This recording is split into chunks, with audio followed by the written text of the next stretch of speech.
오늘도 어떤 기업을 가지고 왔을지 상당히 기대됩니다. 공개해 주시죠. 네, 오늘 바로 소개해드릴 종목은요. 네. 바로 이제 RS 오토메이션이라는 오, 종목을 오늘 예. 한발 종목으로 가져왔습니다. 지난번에 소개해드렸던 뉴로메카의 후속주다라고 보시면 될 것 같은데 결국 이제 로봇 섹터가 이제 개화기잖아요. 그러다 보니까 로봇 섹터 안에서 사실 실적이 뒷받침되는 종목들은 그렇게 많지가 않습니다. 네. 그래서 처음에 어떤 성장 섹터에서는 기술력이 가장 중요하다라고 보고 있어요. 결국 기술력이 있는 기업들은 점유율이 늘어날 수밖에 없고 또 점유율이 늘어났다라는 거는 실적은 당연히 따라올 수밖에 없는 거기 때문에 일단 성장 섹터 또 이제 태동기에 있는 성장 섹터 같은 경우는 일단 다른 것보다 특허를 가장 많이 가지고 있고 기술력을 가장 독보적인 기술력을 가지고 있는 기업들을 우리가 유심히 볼 필요가 있다라고 좀 보시면 될 것 같은데 RS 오토메이션 같은 경우는 로봇 모션 제어기 관련해서 국내 시장 점유율 1등 기업이다라고 보시면 될 것 같습니다. 그래서 RS 오토메이션의 매출 비중만 본다고 하더라도 로봇 모션 제어 관련해서 60% 이상을 차지하고 있고요. 네. 그 외가 이제 신재생 에너지 제어 장치다라고 보시면 될 것 같은데 최근에 이제 소형 정밀 전정 용량식 엔코더를 개발에 성공을 했어요. 그래서 이스라엘 다음으로 전 세계에서 두 번째로 개발에 성공한 기업이다 보니까 뭐 광학식뿐만 아니라 뭐 자기식 그리고 전정 용량식 엔코더 관련해서 로봇 모션 분야의 센서 세 가지의 기술을 다 가지고 있는 기업이 바로 RS 오토메이션이다라고 보시면 될 것 예. 같아요. 그래서 좀 더 계속해서 로봇이 좀 소형화되고 있고 또 정밀화 되고 있고 하다 보니까 결국에 이제 그 전정 용량식뿐만 아니라 이 로봇 모션 제어기의 역할이 더욱더 커질 수밖에 없다라고 보고 있고 뭐 협동 로봇, 또 모바일 로봇, 또 그리고 의료용 로봇, 그리고 드론, 유도 무기까지 앞으로 정밀화된 핵심 로봇에 결국 이제 RS 오토메이션의 모션 제어기 기술이 들어갈 수밖에 없다라고 보고 있습니다. 그래서 독보적인 기술을 가지고 있는 기업이다 보니까 네.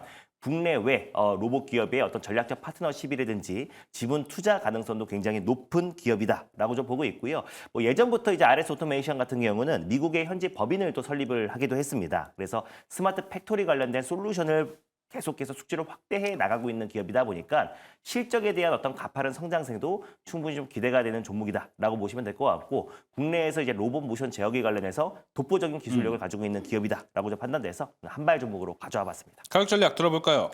네, 일단 가격 전략은요. 매수가는 이제 15,200원을 좀 말씀드리도록 하겠고요. 그리고 목표가는 17,200원, 손절가는 13,000원 라인대를 말씀드리도록 하겠습니다. 알겠습니다. 이 RS 오토메이션 같은 경우가 엔코더, 이 모션 제어 부품이라고 맞습니다. 좀 볼 수 있을 것 같은데 우리가 이제 로봇 sek터 내에서 부품 보면은 대표적인 게 감속기거든요.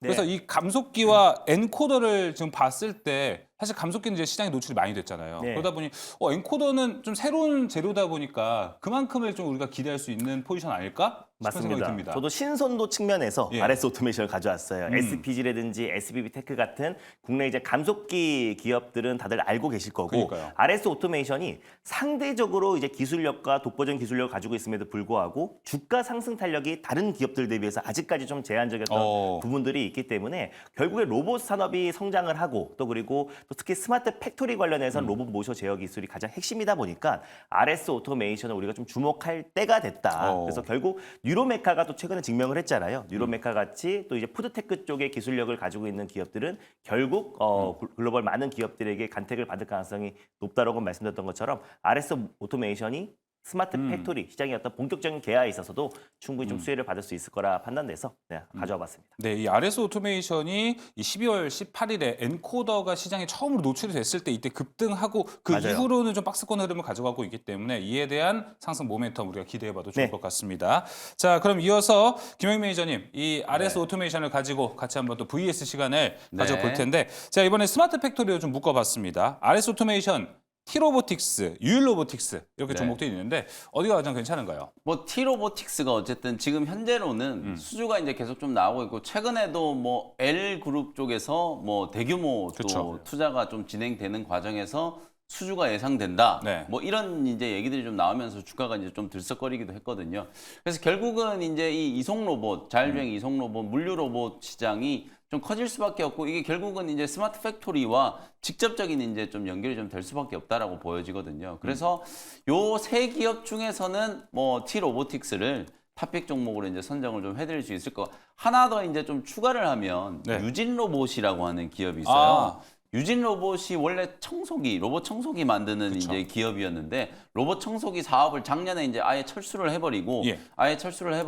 결국 이 AMR 시장에 이제 좀 집중을 하고 또 독일 이제 밀레사하고 같이 이제 연구 개발을 좀 해온 이제 이력이 좀 있기 때문에 어찌 보면 이제 유진 로봇도 수주만 이제 하나 또 크게 좀 성공을 좀 한다라고 하면 T 로보틱스처럼 시장이 이제 좀 강하게 부각될 수 있는 가능성이 좀 있다라고 보여지거든요. 네. 그래서 후보 종목 중에서 이제 꼽으라고 하면 T 로보틱스, 그 외의 종목까지 이제 얘기를 하면 유진 로봇까지 결국 뭐 AMR 이런 자율주행이 이제 물류 로봇, 이송 로봇 시장이 좀 커질 수밖에 없다라는 점을 이제 포인트로 한번 잡아보시면 될 것 같습니다. 네, 김영익 매니저는 여기서 일단 라인업 중에 T 로보틱스 이야기를 해줬고 밖에서 이제 유인 로봇까지 가지고 왔습니다. 저희가 이 VS 시간 또 하는 거는 다양한 이 기업들 컨택이 좀 가능하게 저희가 추리고 추린대에서 플러스 알파가 될 수 있는 정보를 좀 드리기 위해서 준비를 하고 있습니다.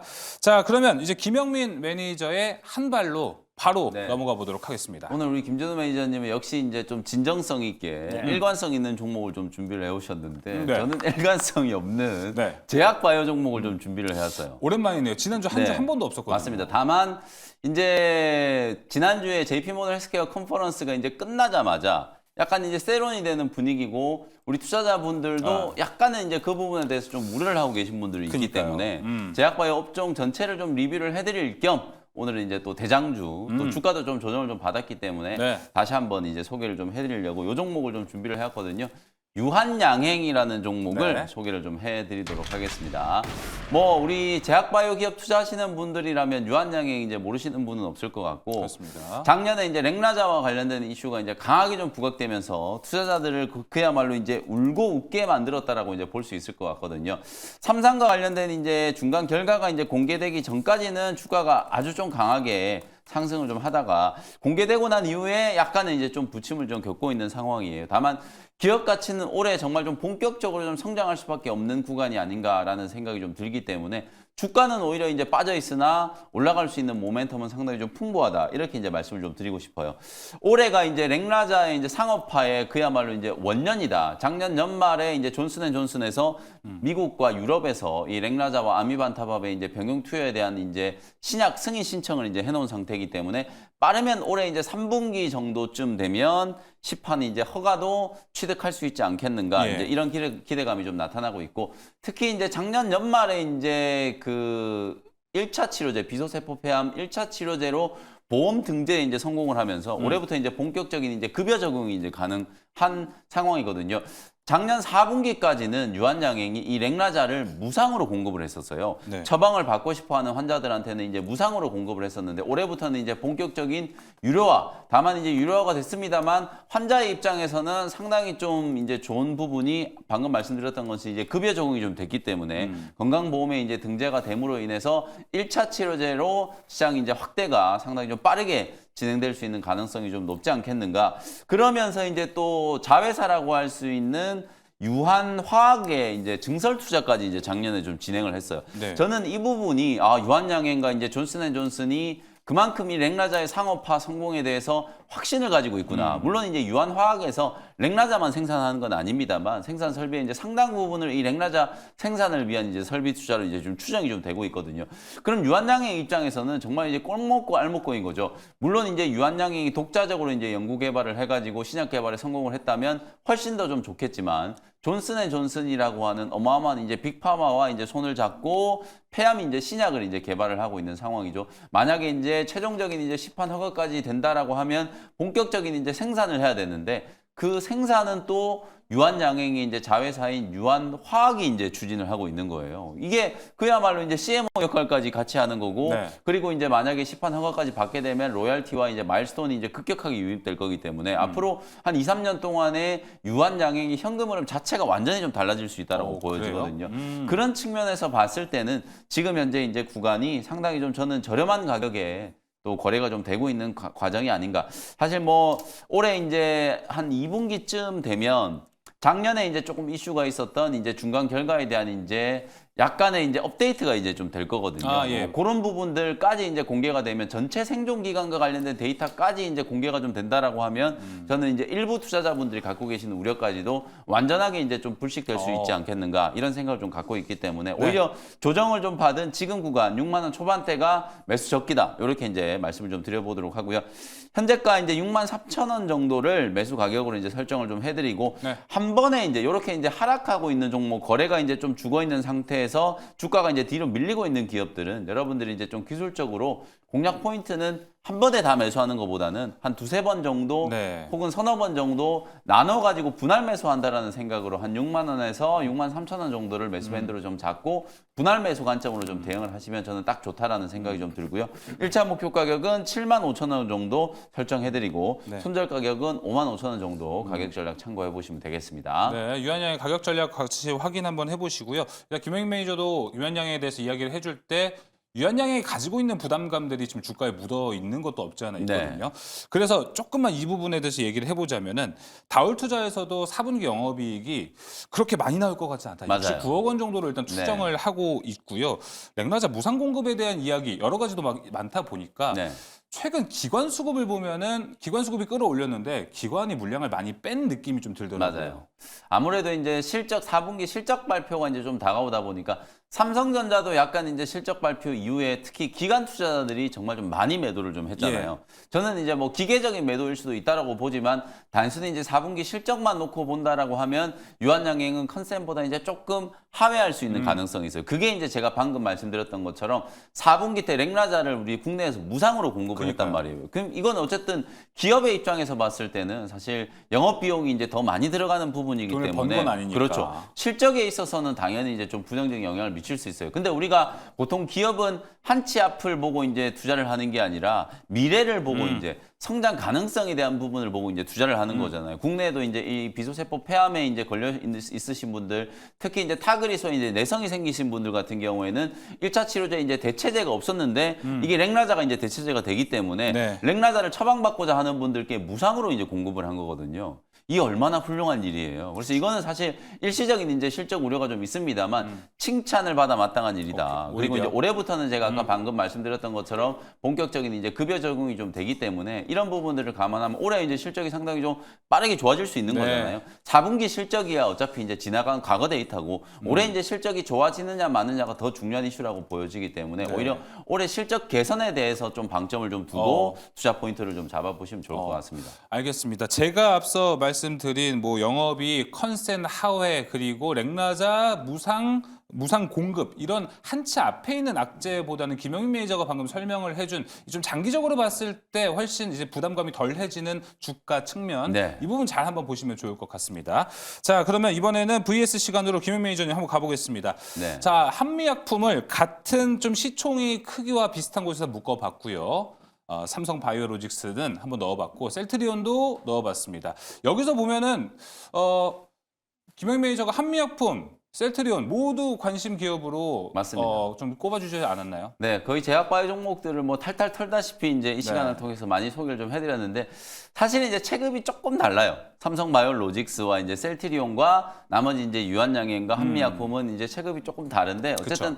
오늘은 저는 이제 유한양행을 이제 탑픽 종목으로 좀 소개를 좀 해드리고 싶고 그리고 이제 또 하나 주말 동안에 있었던 이슈 중에 하나가 한미 사이언스의 최대 주주가 이제 변경된다라는 이제 기사를 보신 분들이 있을 거예요.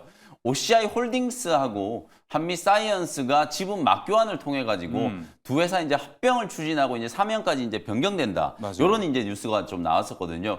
근데 요게 또 이제 한미약품이 이제 창업주가 몇 년 전에 이제 갑자기 이제 또 돌아가시면서 승계와 관련된 부분들이 매끄럽게 이제 지금 교통 정리가 안 되어 있는 상태예요. 그래서 지금 장남과 장녀의 약간 이제 승계 구도에서 약간의 이제 좀 노이즈가 좀 생길 수 있거든요. 어찌 보면 이제 이건 또 시장에서는 오히려 또 좀 좋아할 만한 이제 지분 경쟁이라든지 막 이런 것들이 또 부각될 수 있는 상황이기 때문에 오히려 이제 오늘 단기적인 시세로 봤을 때는 한미 사이언스 M&A와 관련된 이제 이슈도 있었고 뭐 지분 경쟁과 관련된 이제 그런 이슈들도 좀 있었기 때문에 여기 이제 리스트에 없는 종목 중에 이제 좀 본다면 한미약품의 이제 지주회사 역할을 하는 기업이죠. 한미 사이언스도 한번 오늘 시장 흐름을 좀 관심 있게 좀 보시면 좋을 것 같습니다. 네, 경영 매니저는 유한양행을 원픽으로 얘기를 해줬고 그래도 조금 더 첨가해서 얘기하자면 한미약품, 한미사이언스 이 지분 관련 승계 구조 이야기도 같이 해줬습니다. 자, 그럼 김준호 매니저님 차례로 가볼까요? 유한양행, 한미약품, 삼성바이오로직스, 셀트리온입니다. 네, 일단 뭐 셀트리온 같은 경우는 최근에 이제 합병하면서 좀 차익 매물 세론 현상이 좀 나아지고 있어서 좀 네. 제외하고 또 삼성바이오로직스 같은 경우도 마찬가지로 이제 바이오 시밀러 관련해서 사실상 좀 최근에 가감하도 혁신이 없는 상태이다 보니까 당분간 주가가 좀 횡보할 흐름이 좀 이어지지 않을까라고 보고 있고요. 그러면 결국 유한양행과 이제 한미약품인데 저는 또 이상하게 또 한미약품이 조금 더 요새 두 분 일부러 그러시는 일부러 거 그런 아니죠? 것 같기도 하고요. 예. 저도 모르겠어요. 저 혼란스러운데 아무튼 한미약품이 좋아 보인다. 왜냐하면 네. 또 비만 치료제 관련해서도 이제 앞으로의 파이프라인의 가치가 2028년까지 이제 가장 큰 성장성이 있는 알츠하이머와 함께 비만 치료제 관련해서 글로벌 임상, 대규모 임상이 지금 순조롭게 진행되고 있는 기업이기도 하고 사실 유한양행도 좋아요. 그래서 저도 모르게 한미약품이라 말을 했는데 사실 유한양행 같은 경우도 특히 이제 비소세파워 폐암 치료제인 렉나자와 또 얀센의 이제 이중항체 신약이라 할 수 있는 리브리반트와 함께 투여한 이제 마리포사 같은 경우가 글로벌 임상 3상에서 굉장히 좀 이제 시장 예상치보다 기대보다는 조금 못 미치면서 주가가 40% 이상 급락에 나와졌잖아요. 네. 근데 임상은 성공을 했다. 그래서 결국에 지나치게 조정 그림이 나왔던 부분에 대해서 어느 정도 반발 매수가 충분히 유입될 수 있고 주가는 충분히 주가 조정이 나아진 상태라서 가격적인 매력이 좀 있다라고 보고 있습니다. 네. 예, 알겠습니다. 자, 이렇게 제약바이오 탑픽 종목까지 한번 들어봤고요. 이제 개장 전에 어떤 종목들이 인기 검색어 위로 올라오는지 정선 아나운서 통해서 만나보도록 하겠습니다.